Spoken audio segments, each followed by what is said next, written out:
Now, some African countries still are coronavirus-free, but South Africa, Egypt, Morocco, Nigeria and Ghana are feeling the effects of COVID-19. Compared with other regions, Africa still has one of the lowest infection rates. Nqobile Madlala is working the story for us. She joins us now live. So what is the African outlook looking like when it comes to COVID-19? Well, Shahan, out of more than 5 million cases of corona, we do understand that our 54 countries in Africa just accounts for 2%. Only less than 2% of those cases. So you can just see the effect there, Shahan. We do understand that at this present moment, there are a lot of things that are happening in Africa, things like massive screening, massive test, and that's what WHO says this might be the reason for such low infection rate. We do also understand, Shahan, that at this point, a lot of countries did put in line lockdown. You'll remember that even here in the city of Gold, we heard from our premier, who did explain to us that for their take that the lockdown has worked. So in this case, we're looking at Africa that has less infection rate, and who is saying that don't get happy just yet. Make sure that you put in line regulations, that you stick to the regulations. And even though that this might be good for health-wise, we do understand that the analysts out there are saying that Africa will be feeling this economically long after. They're saying that countries like Algeria and Nigeria, who are purely dependent or mostly dependent on oil, will have to feel this a little later on. And also countries like Egypt and South Africa that look a lot into tourism also will feel this a lot longer in terms of whether the new normal will allow for tourists to come in. Will that mean that less people will be traveling to the country? But just to understand a little bit more, we spoke to an analyst, Sia Beniza, and he explains more.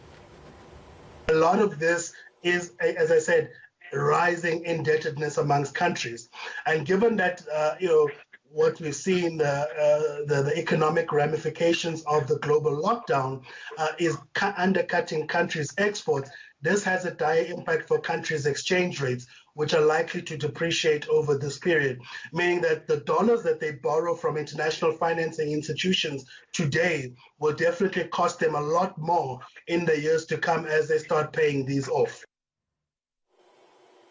All right, let's talk about the countries that are actually virus-free. How have they managed this? Well, Shahan, we do understand that there are just two countries at the moment. It's Mauritius and Eritrea, which has said that they are now viral-free. But we understand that from Eritrea that there were about 39 cases, and they are sitting at 38 with the last patient that will be coming out. But we do understand that they are relatively smaller. They are countries that also rely on some of tourism. But we do understand mostly that these countries are also in the east of Africa. Now, you will remember that east of Africa is not as hard hit as other parts of Africa.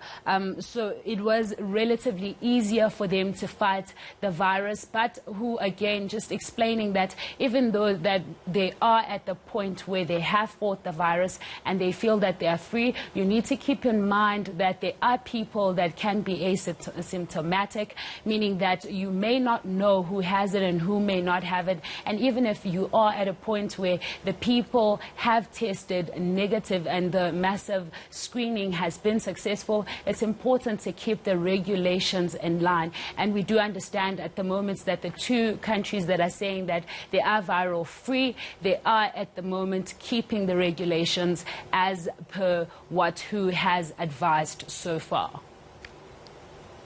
Yeah, so Madagascar also talking about a cure, saying it has a cure. What is the WHO saying about this?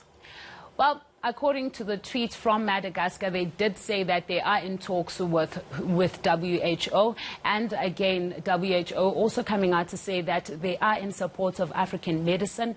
They do believe that it's possible, but what they want is for the concussion to be tested and to be researched more, and so they are in talks with Madagascar. And of course, what's even more interesting about this, Shahan, is that we do understand that the information minister from Ghana was quoted saying that they're also looking into this herb, the organics that Madagascar is saying that is assisting.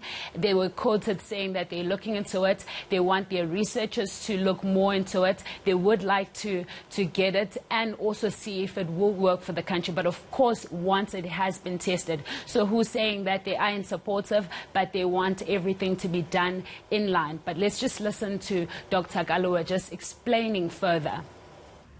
It should be taken through appropriate processes for trials to find out that it is efficacious, in other words, it works, and also that it is safe before it can be said to be a cure that is available for use by the population. But what I need to say here is we remain with an open mind to say that whatever way the results indicate.